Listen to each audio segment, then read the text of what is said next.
Assalamualaikum warahmatullahi wabarakatuh. Saya Ayuni Rizkia Zuhriani dari PPB 7B akan mempresentasikan tentang penelitian kuantitatif dari buku Alan Brayman. Langkah utama penelitian kuantitatif. Menurut Alan Brayman, ada 11 langkah dalam penelitian kuantitatif. Yang pertama, teori. Yang kedua, membuat hipotesis. Yang ketiga, membuat desain penyuluhan. Yang keempat, merancang ukuran kuesioner. Yang kelima, menentukan lokasi penelitian. Yang keenam, menentukan responden penelitian. Yang ketujuh, mengumpulkan data. Yang kedelapan, mengolah data. Yang kesembilan, menganalisis data. Yang kesepuluh, membuat kesimpulan atau menarik kesimpulan. Kemudian yang terakhir, menulis kesimpulan. Nah, apakah langkah penyusunan selalu demikian? Jawabannya tidak, karena boleh berupa langkah yang lain tergantung penelitian yang dilakukan. Kemudian menggunakan hipotesis atau tidak. Penelitian ada yang menggunakan reliabilitas atau validitas. Nah, dari hal-hal atau langkah-langkah yang tadi, apakah lebih menyarankan menggunakan pendekatan deduktif atau induktif? Jawabannya lebih menggunakan pendekatan deduktif karena pengumpulan datanya numerik, menggunakan hubungan sebab akibat, kemudian menggunakan sebuah analisis data statistik.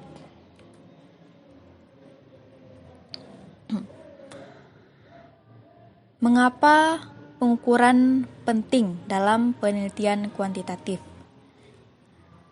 Yang pertama, untuk menggambarkan perbedaan karakteristik tolak ukur yang konsisten. Kemudian, perkiraan yang tepat dalam mempelajari tingkat hubungan antar konsep. Kemudian adapun perbedaan indikator dan ukuran. Ukuran digunakan untuk mengukur pada suatu hal yang dapat dihitung secara langsung dan relatif tidak membuat ambigu. Contoh, mengukur pendapatan, usia, jumlah anak, dan lain-lain.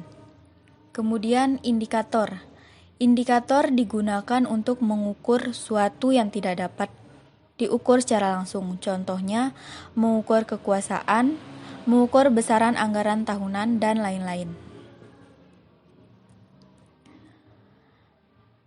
Mengapa multi-indikator lebih disukai? Jawabannya yaitu karena apabila satu indikator memungkinkan adanya kesalahan dalam pengklasifikasian. Contohnya, efek saling menutupi. Kemudian, hanya menangkap sebagian dari konsep yang mendasarinya atau terlalu umum. Contohnya, kepuasan kerja. Faktor utama reliabilitas ada 3. Yang pertama, stabilitas. Ini melibatkan pemberian pengujian atau pengukuran pada satu kesempatan dan kemudian mengatur ulang ke sampel yang sama pada kesempatan lain. Kemudian yang kedua, keandalan internal. Arti reliabilitas ini berlaku untuk ukuran multi-indikator. Jika memiliki ukuran beberapa item di mana jawaban setiap responden untuk setiap pertanyaan dikumpulkan untuk memberi skor keseluruhan, kemungkinan besar indikator tidak berhubungan dengan hal yang sama. Kemudian yang ketiga, yaitu konsistensi antar pengamat.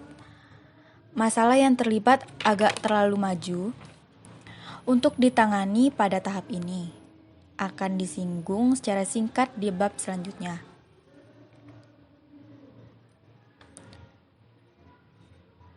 Kemudian keterkaitan reliabilitas dan validitas. Suatu ukuran yang reliable atau dapat menghasilkan hasil yang sama berulang-ulang belum tentu bisa valid atau mungkin hasil pengukuran tidak cocok dengan definisi konstruk. Jadi, hasil pengukuran yang konsisten atau tepat dan teliti dari suatu tes belum menjamin bahwa hasil pengukuran dan Yang demikian itu merupakan hasil yang dikehendaki oleh tes tersebut. Dengan kata lain, hasil pengukuran dari suatu tes yang konsisten belum tentu valid, atau sering disebut dengan validitas mensyaratkan reliabilitas, sedangkan reliabilitas tidak mensyaratkan validitas. Faktor utama validitas pengukuran ada 5. Yang pertama, validitas wajah. Validitas wajah. Ukuran itu tampaknya mencerminkan isi konsep yang bersangkutan. Kemudian yang kedua, validitas bersamaan. Peneliti memperkerjakan kriteria tentang kasus mana yang diketahui berbeda dan relevan dengan konsep yang dimaksud. Kemudian yang ketiga, bangun validitas. Peneliti didorong untuk mengumpulkan hipotesis dari teori yang relevan dengan konsep tersebut. Kemudian, yang keempat, validitas konvergen.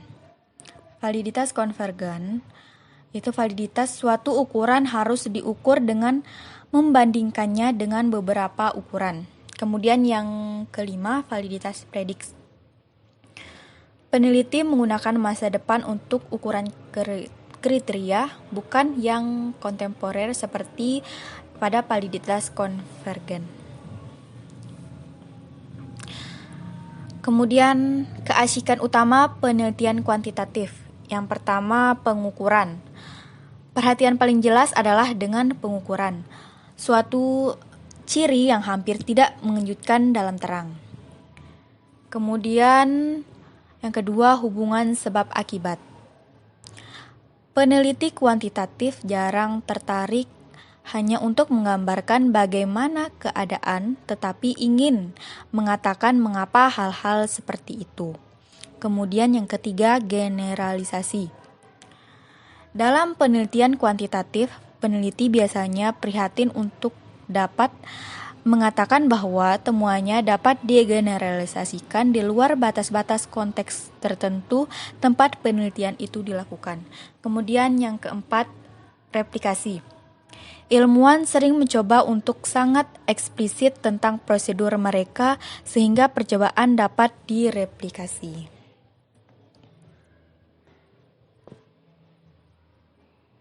Kemudian, apakah replikasi bahan perhatian? Yang pertama, adanya kegagalan dalam penelitian.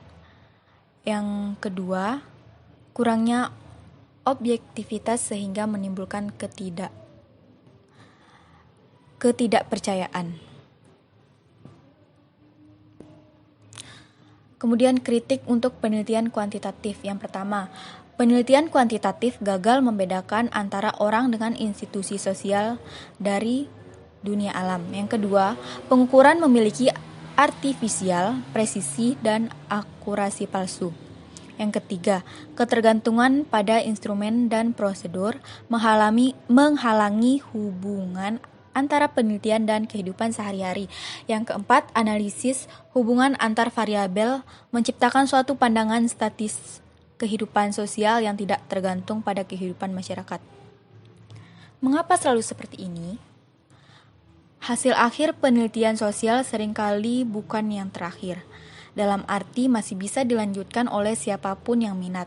Hal ini berkaitan dengan fenomena sosial itu sendiri yang selalu dinamis, berkembang dan berubah. Lebih memilih meninggalkan karena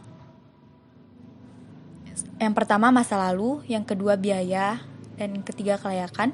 Yang keempat, peneliti cenderung peduli dengan masalah substantif dan kurang antusias untuk terlibat dalam jenis pekerjaan pengembangan yang akan diperlukan untuk penentuan kualitas pengukuran yang menyeluruh. Terima kasih.